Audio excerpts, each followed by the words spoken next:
am Crystal Morrison, Chair of the Richmond County Democratic Party, and I am presenting to you right now to nominate Reverend Clayton Brooks as Chair of the North Carolina Democratic Party. Really feel like he's going to be a good asset, great ideas, forward thinking, and should take into consideration this young man as a new step towards leadership for the North Carolina Democratic Party. Hi there, my name is Raul Carrillo, and I'm an attorney, research faculty at Yale Law School, and an advisor to several Democratic members of Congress. I've had the privilege of knowing Clayton since we were roommates at Harvard College, and then again while Clayton was studying at Union Theological Seminary, beginning his ministry and works in the community and the party. This perspective, I'd argue, has allowed me to bear witness to the inspiring growth of Clayton's public service. As roommates, we bonded over our shared backgrounds, both Eagle Scouts from swing states with a shared sense of duty, but also mission. More importantly, perhaps, though, Clayton has a special ability to connect with people who are not from his shared background and perhaps do not share his perspective on issues, at least as first. His own inspiring perseverance in the face of adversity, I think, generates not only empathy, but courage, a unique combination in any leader.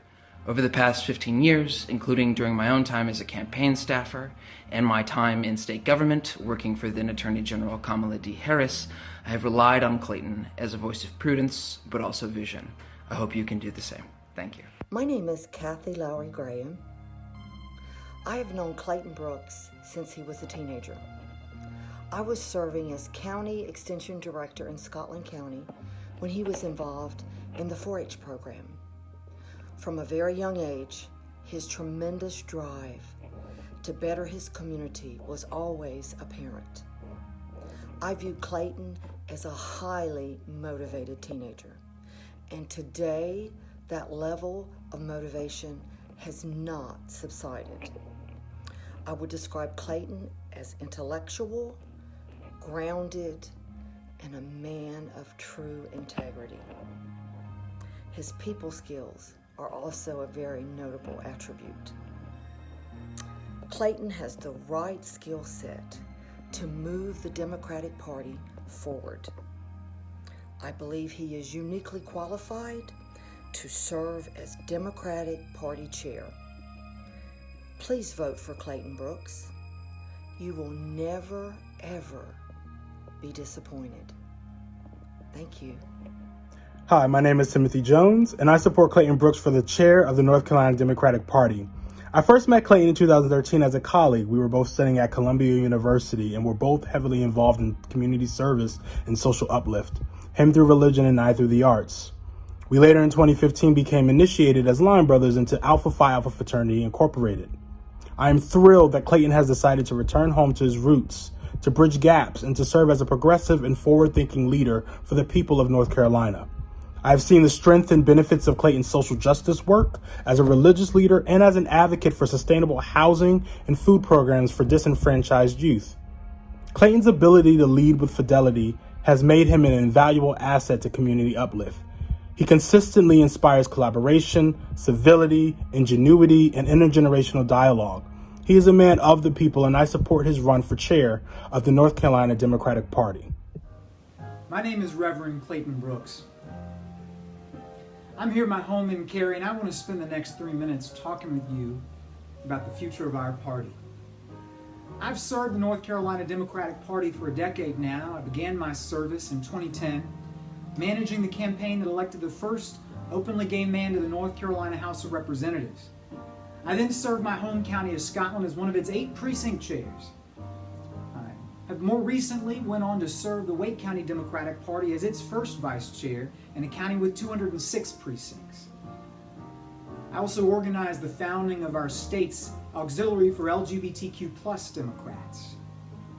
And now I come before you to seek your support to serve you as our next chair.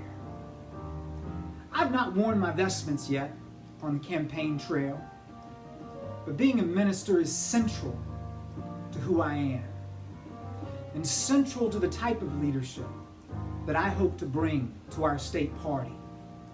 I've told you before, I aim to build a volunteer-centric party, and one where every single one of you feel that every hour of time that you spend on behalf of our party is time well spent, time with a purpose, and time where you know you're making a difference. Now, I've talked specifics. I've shared with you my 3 aims. I want a dramatic realignment in the amount of guidance, technical assistance, and direct financial support received by our county parties, district parties, auxiliaries, and caucuses. I want a systematic overhaul of the way that the party recruits, trains, and supports candidates in an ongoing way at every level of the ballot, both before and after the primary. And third, my most important aim, I want an intentional shift towards building what I call a better volunteer experience for everyone who joins our work. These next 2 years are going to be one of the most crucial moments in our party's history. We're entering a new decade with new maps, and we have to be ahead of the Republicans. We have to be proactive with our message. The most consistent feedback that I've gotten from you, the hundreds of you that I've spoken with, is that the party has not always had a proactive message. Well, I'll tell you what our message could be. It could be a recommitment to the poor across our state, to the marginalized across our state, and to everyone who has felt disenfranchised. And I must say, one thing I have heard constantly on the trail is how many of you feel disenfranchised within your own party.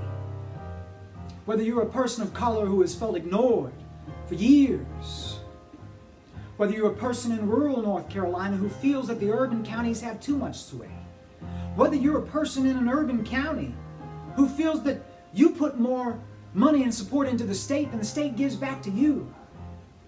Well, I want to tell you one thing.